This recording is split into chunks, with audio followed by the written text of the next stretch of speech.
Bueno, como le decía, en el siglo XIX se producen cuatro fenómenos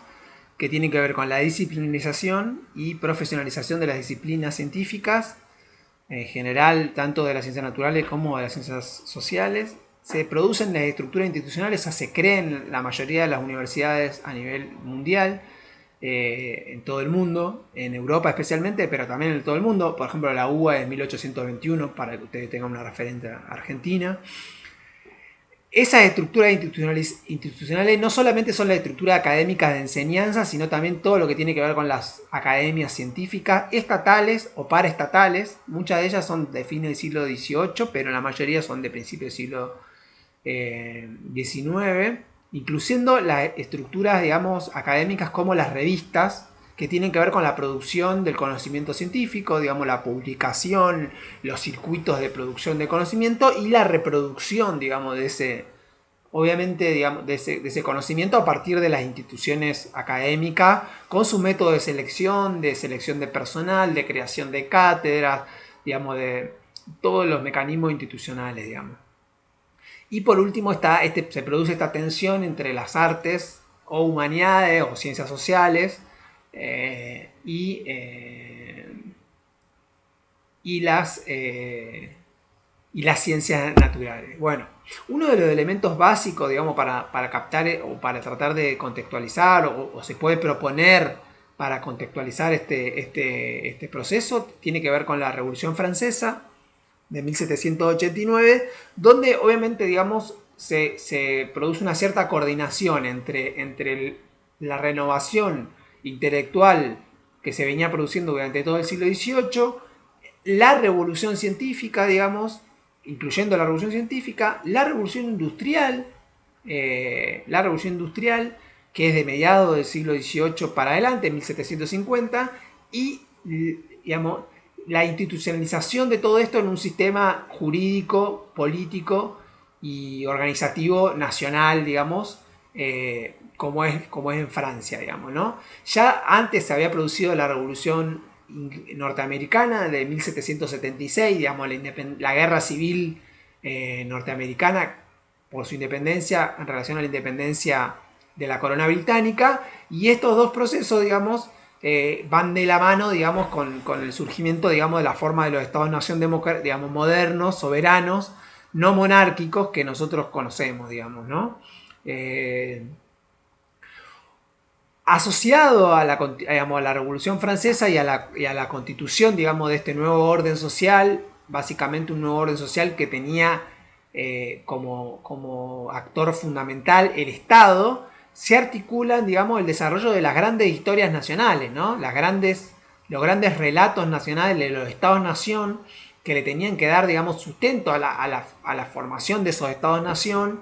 digamos, y su articulación con lo que yo antes planteaba en un video anterior de la idea, digamos, de un relato que unifique el pasado con el presente y lo proyecte hacia el futuro. Los estados nacionales como estructuras, digamos, institucionales responden a una temporalidad que se dirige hacia digamos, que nace en el pasado, que tiene un mito fundador, la Revolución de Mayo, la Revolución Francesa, el que fuere, todos los estados nacionales lo tienen, y cómo ese mito fundador se articula en una institucionalización que digamos,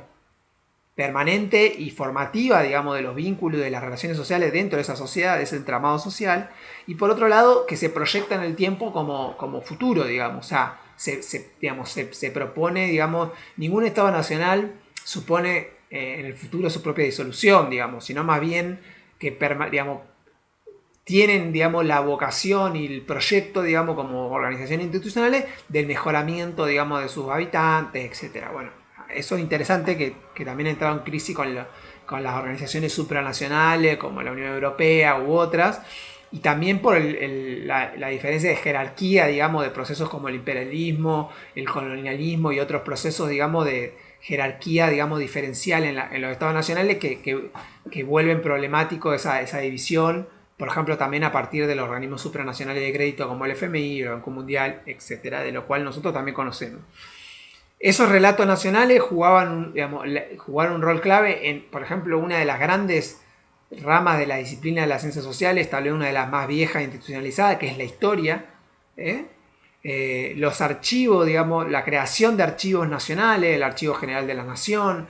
distintos tipos de archivos, digamos, que organizaban la publicación del archivo en Francia, digamos, los archivos nacionales que tenían que ver con la producción de un conjunto, digamos, de documentos que después iban a ser procesados por la historiografía como documentos oficiales para contar un relato acerca del surgimiento de esa Estado-Nación, todo lo que va a ser la obra de Michelet, por ejemplo, en Francia en el siglo XIX. El rechazo, digamos, de la especulación como forma, digamos, filosófica de ciencias sociales, sobre todo del siglo XVIII, es decir, los filósofos del siglo XVIII habían sido muy fructíferos en la producción de un conocimiento informado filosóficamente, pero que apuntaba sobre todo al socavamiento, digamos, de la legitimidad de las monarquías absolutistas y, aunque no se lo propusieran todo de la misma manera, de la organización de un nuevo orden social fundado en la razón y en la luz, digamos, en la ilustración, ¿no? en la iluminación científica, digamos, de la sociedad. Entonces, todo ese trabajo, digamos, de criticar los mitos, digamos, de la Edad Media, las formas de pensamiento religioso, etcétera, etcétera, colaboraron decisivamente en el socavamiento de la legitimidad de los estados nacionales, digamos, donde los filósofos esto no lo veían de manera separada, sino que criticaban, es decir, criticaban la monarquía en el terreno histórico, criticaban la monarquía. Con monarquía me refiero al sistema de pensamiento que justificaba un gobierno otorgado por Dios o legitimado en la razón divina y no en la razón humana. Entonces criticaban eso a nivel de la política, a nivel de lo histórico, a nivel de lo moral, y también, digamos, y todo eso constituye una crítica en el plano filosófico, digamos. El siglo XIX ya no necesitaba, digamos, por un lado no necesitaba más esa crítica, sino que al contrario necesitaba una crítica que fundara el Estado-Nación, y por otro lado desconfiaba de esas críticas porque no tenían un fundamento científico, digamos, como sí lo tenían las ciencias naturales, que ya se habían despojado o empezaban a despojarse durante el siglo XIX del vocabulario, del resto de vocabulario metafísico del cual habían heredado, digamos, de la Edad Media. Entonces, así como las ciencias naturales se despojaban de ese vocabulario, también ese movimiento de desconfianza hacia ese vocabulario especulativo que no diferenciaba filosofía natural de ciencia natural, también abarca, digamos, a las ciencias sociales, que se empiezan a ser distinguidas o producidas, mejor dicho, como un tipo de conocimiento distintivo ya en el siglo XIX. ¿Qué más? Obviamente, digamos, ese tipo de conocimiento que se proponía ser un conocimiento razonado, como el modelo de conocimiento, como yo ya lo he dicho, digamos, era el modelo de conocimiento de las ciencias naturales, trataba de pensar lo social en términos de determinismos. O sea, así como la ciencia natural había deducido las leyes, digamos, que gobernaban el movimiento de la naturaleza, inclusive fíjense que en el siglo XIX es cuando esas leyes llegan al terreno, digamos, de lo biológico, con Darwin y todas, digamos, las teorías evolucionistas. También el siglo XIX va a ser el siglo del traslado o el desarrollo de ese conjunto, digamos, de formas de pensamiento deterministas a las ciencias humanas y las ciencias sociales. ¿En qué sentido, digamos, bueno, podían ser desde el punto de vista político, digamos, ya no estaba, digamos, la cuestión en la fundamentación de la legitimación del gobierno, de las formas de gobierno, resuelto eso a partir de la crítica de las monarquías absolutistas y la constitución, digamos, del sistema de gobierno basado en la soberanía popular, sino que en todo caso venía, digamos, ya en el terreno político a formas de intento de control tecnocrático, o sea, la ciencia social puesta al servicio de la organización social. O sea, ya la ciencia social, y ahí fíjense que podemos situar muy claramente la idea, el concepto de una ciencia de la administración, ¿no? Aparece con claridad como una forma de aplicación de los criterios de construcción, de producción de conocimiento científico a una esfera específica. Puede ser o bien de la administración en general, digamos, lo que serían el derecho administrativo que surge en el siglo XIX, la ciencia de la administración, entendida como administración en el sentido amplio, incluyendo el Estado y el gobierno, y también la administración privada, y ya abiertamente en el siglo XX la administración entendida como administración de empresa, como una esfera específica del desarrollo de una tecnología. Fíjense que desde ese punto de vista la técnica de la administración se vuelve una tecnología, o sea,